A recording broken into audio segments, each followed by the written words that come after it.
अस्सलामुअलैकुम। उम्मीद है आप लोग खैरियत से होंगे। मेरे साथ शेख कैसर मुनीर साहब हैं। Sheikh sahab, thank you very much, आपने मुझे ज्वाइन किया। शेख साहब, हमने बहुत सारी वीडियोस बनाई हैं यूके स्पाउस वीज़ा के ऊपर, लेकिन इसके बावजूद कहीं ना कहीं कुछ कंफ्यूजन लोगों की रह जाती है, और हम कोशिश करते हैं कि बार बार ऐसी इंफॉर्मेशन लोगों को प्रोवाइड करें कि आपको किसी वकील के पास जाने की ज़रूरत ही ना रहे। हमारी इस इंफॉर्मेशन से ही आपके मसाइल हल हो जाए, हमारी इस इंफॉर्मेशन से ही आपकी जो प्रॉब्लम्स हैं, आपकी जो क्वेश्चंस हैं, वो आंसर हो जाएं। शेख साहब, हम यूके स्पाउस वीज़ा के ऊपर बात कर रहे हैं।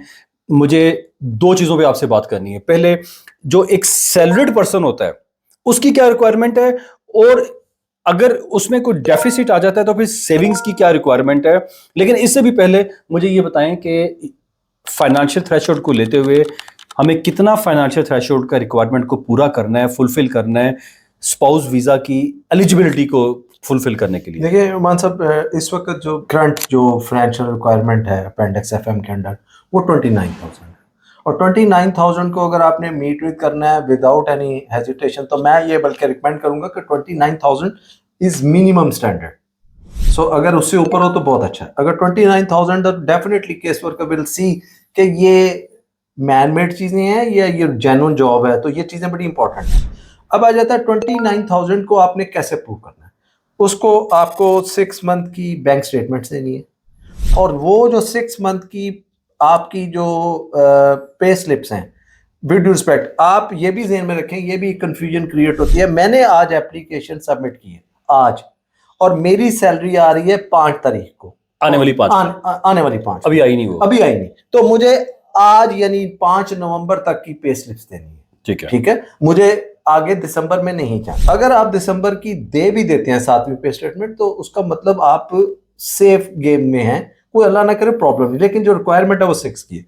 उसके साथ वो जो पिछली 6 आपकी सैलरीज हैं, पे स्लिप्स हैं, उसके तहत जो आपको अकाउंट्स में आपकी सैलरी ट्रांसफर हुई है, वो आपने पूरी 6 बैंक स्टेटमेंट्स देनी है। मतलब बैंक स्टेटमेंट, पे स्लिप्स, और हाँ जी, आपका कॉन्ट्रैक्ट वो देखना चाहते हैं कि आपने परमानेंट हैं, शॉर्ट टाइम है, आप पार्ट टाइम हैं, तो ये आपका कॉन्ट्रैक्ट वो देखना चाहते हैं। अगर लेट से फारदी से आपने कॉन्ट्रैक्ट 6 साल पहले किया, उसी कंपनी में काम कर रहे हैं, उसी एम्प्लॉयर के अंडर, और आप फुल टाइम हो गए हैं, तो आपको you should new contract submit, new contract के आप फुल टाइम हो चुके हैं।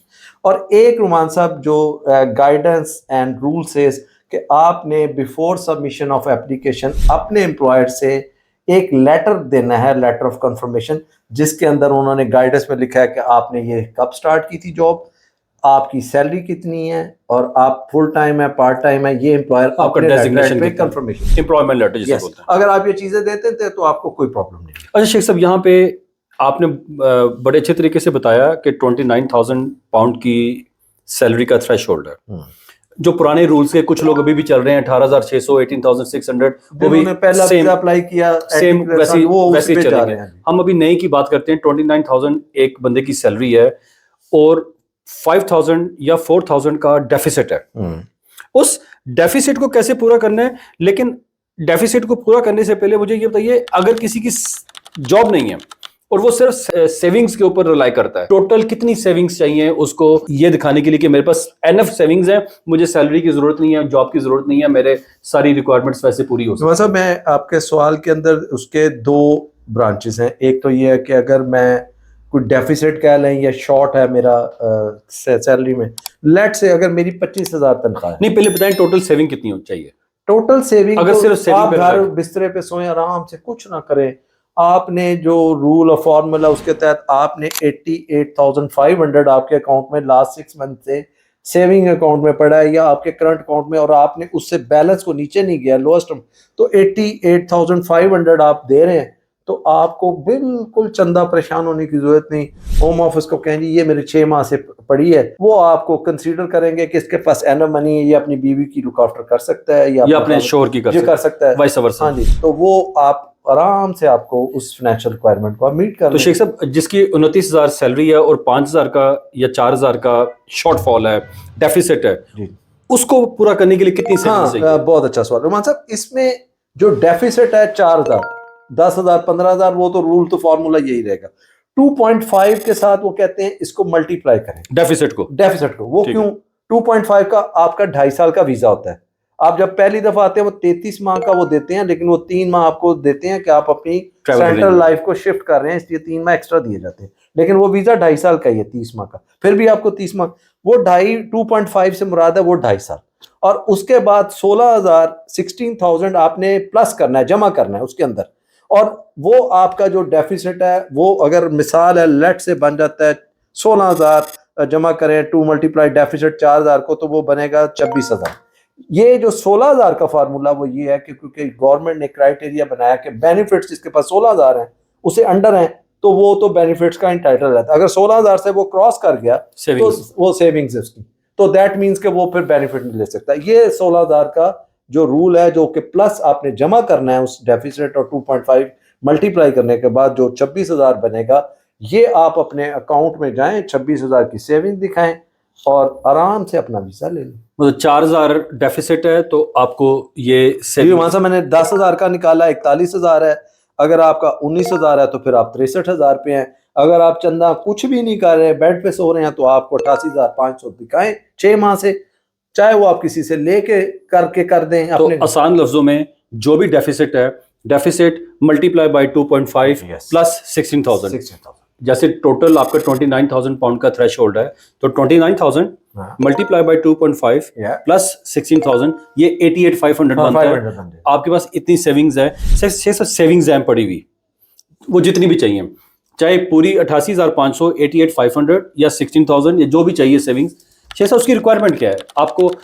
आपने बताया कि 6 महीने पुराने पड़े हों। हाँ रुमान साहब, इसमें मैं तो ये रिकमेंड करूंगा कि आपके सेविंग अकाउंट में होने चाहिए। 6 माह की बैंक स्टेटमेंट में वो अमाउंट एक पैनी भी नीचे नहीं, मतलब करंट अकाउंट में नहीं होना चाहिए। नहीं होना चाहिए। अगर करंट अकाउंट में है तो उसको भी डील कर सकते हैं, सीनियर लॉयर्स कर सकते हैं। वो कैसे कर सकते हैं कि रुमान साहब, फिर वो आपकी 6 माह की जो सबसे लोएस्ट अमाउंट है, लेट से हमें चाहिए 26,000, हम 4,000 का डेफिसिट में है।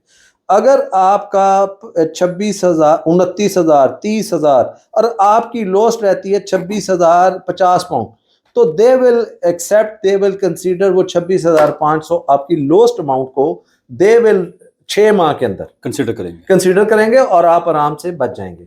अगर खुदा ना आपका 25,900 समथिंग हो गया तो आप माजरत के साथ इस फार्मूले को एंजॉय नहीं कर। यहाँ पे कोई एक्सेप्शन नहीं लगता? हाँ, बहुत अच्छा सवाल।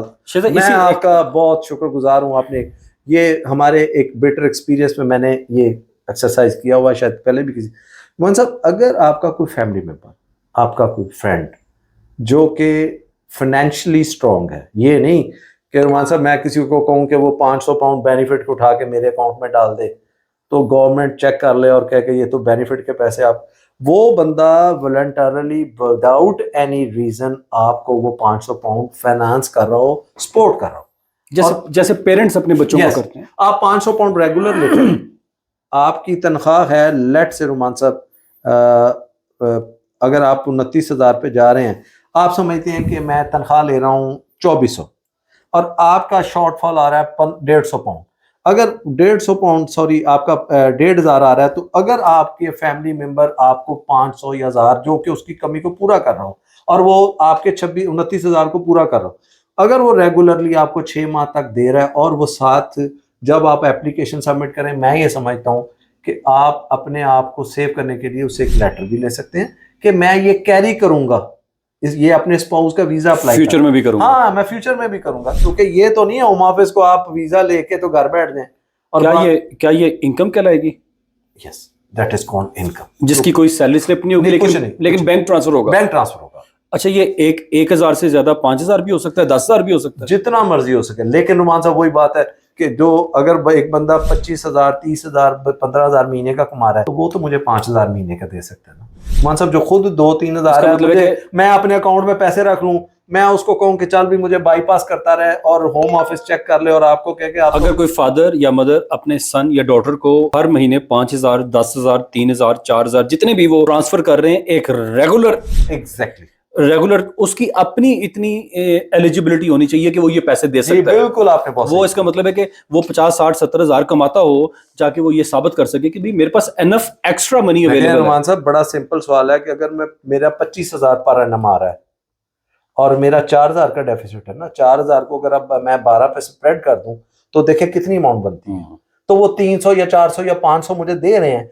तो दैट मीन्स कि मेरा वो शॉर्टफॉल जो है वो कवर कर रही है मेरी फैमिली मेंबर, मेरे पेरेंट्स, दोस्त, फैमिली, लेकिन that amount will be justified legal documentation. Sheikh sahab thank you so much. मुझे बड़ी उम्मीद है कि हमारे सुनने वाले ये जो हमने बड़े आसान तरीके से, लेमैन तरीके से ये आपको कैलकुलेशन समझाने की कोशिश की है, लेकिन इसके बावजूद देखा यह गया कि बहुत सारे लोग एक मिस्टेक कर देते हैं। छोटी सी मिस्टेक की वजह से आपकी बड़ी एक्सपेंसिव एप्लीकेशन रिफ्यूज हो जाती है और बहुत सारे पैसे ज़ाया हो जाते हैं। तो मैं रिक्वेस्ट करूंगा कि आप ऐसी कॉम्प्लिकेटेड एप्लीकेशन करने से पहले ज़रूर आप एडवाइस ले सकते हैं, हमसे मशवरा कर सकते हैं और एक्सपर्ट से आप अपनी एक्सपर्ट ओपिनियन ले सकते हैं। नीचे दिए हुए नंबर पे आप हमें भी कांटेक्ट करके अपनी अपॉइंटमेंट बना सकते हैं और हम कोशिश करेंगे कि उसमें आपको ऐसी इंफॉर्मेशन दें जिससे आपका फ़ायदा हो सके। मान साहब, इसमें एक वीडियो रिस्पेक्ट, हम ये नहीं कह रहे, ना मुझे लगता है आपने कहा ना मैंने कहा कि हमें ही करें, लेकिन किसी भी अच्छे, यस ऑफ कोर्स, किसी भी अच्छे एक्सपर्ट से सर जो जहाँ पे रहते हैं वो वहाँ पे एक्सपर्ट को आपका कांटेक्ट ये करें। बहुत सारे प्रॉब्लम्स को, अगर वो एक्सपीरियंस्ड है, सीनियर है, तो वो जरूर आपका मसला सॉर्ट आउट करेगा। ये श्योर, मैं कभी भी ये नहीं चाहूंगा कि इसका मकसद ही ये नहीं है हाँ जी। कि आप सिर्फ शेख साहब को कांटेक्ट करें या सिर्फ मुझे कांटेक्ट करें। आप अपने नजदीक किसी एक्सपर्ट को कांटेक्ट करें, लेकिन एक छोटी मिस्टेक की वजह से आपकी बड़ी एप्लीकेशन, आपकी ज्यादा पैसे जाया ना हो जाए। थोड़े पैसे खर्च करके आप अपनी एप्लीकेशन को स्ट्रांग बना सकते हैं। Thank you very much. Allah Hafiz. Thank you.